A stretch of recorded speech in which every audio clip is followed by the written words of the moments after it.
Have you ever wondered what happened to the families left behind after the dust of an ancient battle settled? We often hear epic tales of warriors and kings, but what about the women, the wives of the defeated? Let's travel back in time to ancient Sparta, a society famous for its fierce warriors. But today, we're not focusing on the battlefield. We're going to uncover a different side of Sparta, one that reveals a surprising and deeply human story about what happened to the wives of those they conquered.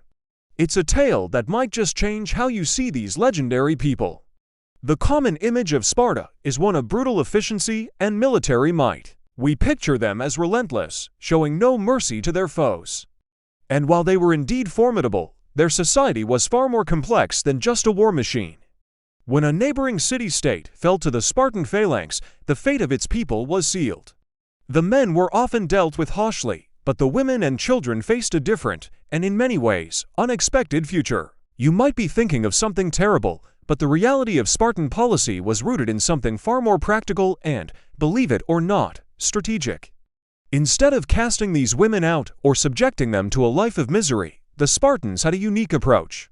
They integrated them into their own society. Now, this wasn't an act of pure kindness in the modern sense. It was a calculated decision driven by one of Sparta's biggest challenges, a shrinking population. Spartan citizenship was incredibly exclusive, and their constant warfare meant they were always losing citizens. To solve this, they needed more people, specifically, more future Spartans. And the wives of the men they had just defeated were seen as a solution. These women, often from respected families in their own cities, were brought into Spartan households. Here, they weren't just servants, they were potential wives for Spartan men who hadn't yet married.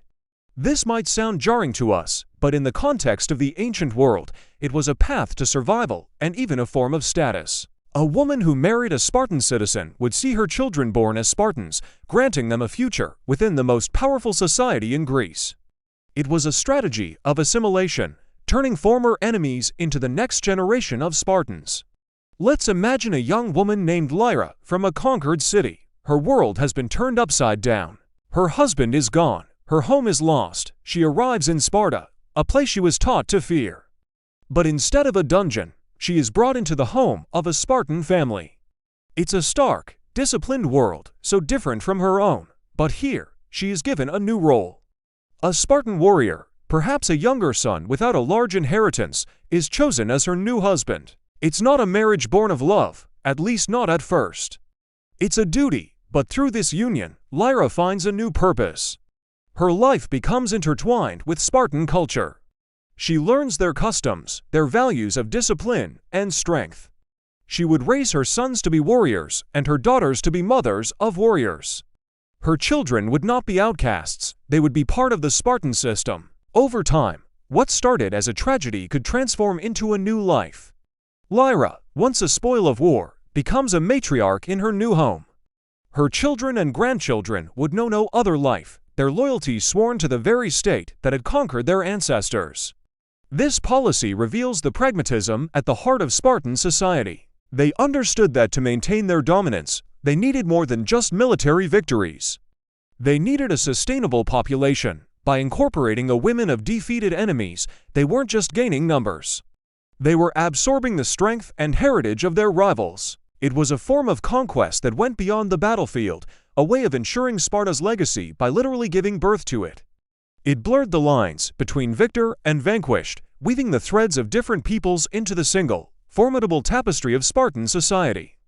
This practice also had a subtle effect on Spartan culture itself. While these women were expected to adopt Spartan ways, they also brought with them their own traditions, stories, and skills. It created a more diverse gene pool and introduced new perspectives, even if subtly, into the rigid Spartan world.